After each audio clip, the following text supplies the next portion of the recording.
You know, they say you are what you eat, but if that were true, I'd be a bag of chips by now. Greetings everyone. Welcome to Nutrition Myths Busted, the laughing guide to eating right. Today we're journeying into the wild and often wacky world of food fads and fiction. And don't worry, we've made sure to pack a ton of education and a hefty side of humor into this exciting journey. Now we've all heard some whoppers when it comes to food, right? And I don't mean the burger. Carbs are supposed to be the enemy, eat as much protein as you want without side effects, or, my personal favorite, chocolate is a vegetable because it comes from cocoa beans. Can you imagine? I'd be the healthiest guy on the block. But let's get real, I'm just a regular guy, not a nutrition expert. Yet, like many of you, I've been down the diet rabbit hole a time or 20. I've tried the keto, the paleo, the I'm only eating things that start with a B diet. Spoiler alert, that last one didn't end well.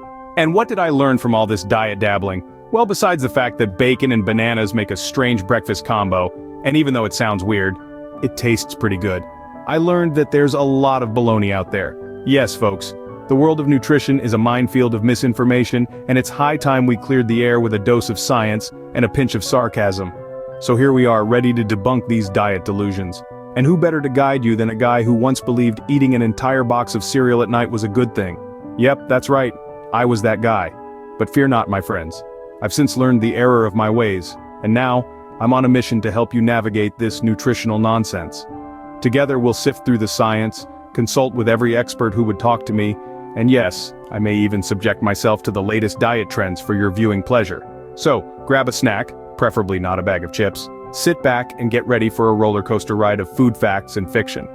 Because let's face it, we all could use a little help when it comes to what's on our plate. So, let's dive into this smorgasbord of myths and find out the truth, one bite at a time. Carbs, we love them, we hate them, we can't live without them, or can we? Now let's take a little walk down my experimental lane when I decided to embrace a low-carb lifestyle like the carnivore or animal-based diet routines. Picture this, a man in his prime, bidding a tearful goodbye to his beloved bagels and pasta. I was convinced that to achieve my dream physique, carbs had to be cut, so I gave it a shot, and boy was it a roller coaster ride. Imagine trying to power through a day without your morning pancakes or a comforting bowl of jasmine rice. The first few days, I felt like a superhero, brimming with confidence. But soon, the lack of carbs hit me like a ton of bricks. I was cranky, fatigued, and constantly daydreaming about that mountain of pancakes I skipped at breakfast. But why did I feel so drained? To answer this question, I decided to consult a nutrition expert. According to them, our bodies need carbohydrates. They're like the fuel for our body's engine, providing the energy we need to function by storing them in our muscles and liver in the form of glycogen. And that glycogen is pretty amazing stuff.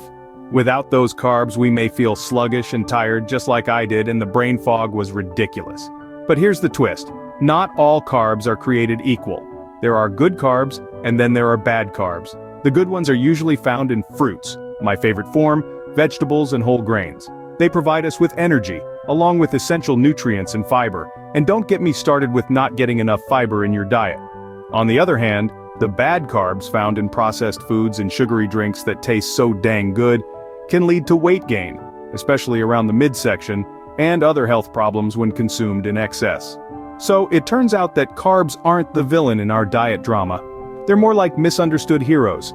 The key is to choose the right ones and consume them in moderation. Trust me, your body will thank you for it, and so will your workouts. So, there we have it. Carbs aren't the enemy, but choosing the right ones is key. Stay tuned for our next scene, where we'll be tackling another popular nutrition myth. Until then, keep laughing and eating right. Protein, the gym goer's holy grail. But, can you ever have too much of a good thing?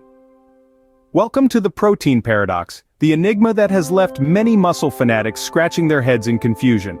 I embarked on a journey, a high-protein diet to be precise, to test this theory out. Let's just say it was a protein-packed adventure, full of surprises, some of which I could have done without, like the farts I got from my extreme egg white breakfast meal. I was eating chicken, eggs, and steak, like there was no tomorrow. My muscles were singing hallelujah, but by the end of week 1, my body was humming a different tune. I started to experience fatigue, my hair felt lifeless, and don't even get me started on the mood swings. I felt like a grumpy bear who had missed hibernation season. Puzzled, I decided to consult with a nutrition expert. Dr. Nourish, a renowned nutritionist, was kind enough to enlighten me on the science behind protein intake. According to her, While protein is essential for muscle repair and growth, too much of it can lead to dehydration, kidney damage, and even heart disease. Apparently, unless you have the amount of muscle needed for it, our bodies can only process so much protein at a time, and the excess, instead of turning into Schwarzenegger-esque muscles, turns into waste. She further explained that the key is balance. A diet rich in a variety of nutrients, not just protein, is what our bodies really need. That means, yes, you have to eat your greens and not just the chicken. It's a tough pill to swallow, I know. So, there I was, a guinea pig for science, having learned a valuable lesson. You can, in fact, have too much of a good thing. My high-protein adventure taught me that moderation is key and that there's more to nutrition than just protein. So, the next time someone tells you that you can't have too much protein, you can tell them they're full of, well, you know. Well, folks, we've chewed the fat, counted the carbs, and puzzled over protein. It's been a wild ride. But here's the thing, no single nutrient is a villain or a hero. The true villain, kind of like in all aspects of life, is imbalance. Too much or too little of anything can tip the scales the wrong way. So let's debunk the myth that there's a one-size-fits-all diet. Your nutrition needs are as unique as your fingerprint, influenced by your age, activity level, health status, and even your genes. The key is to find a balanced diet that works for you, one where you're not just surviving but thriving.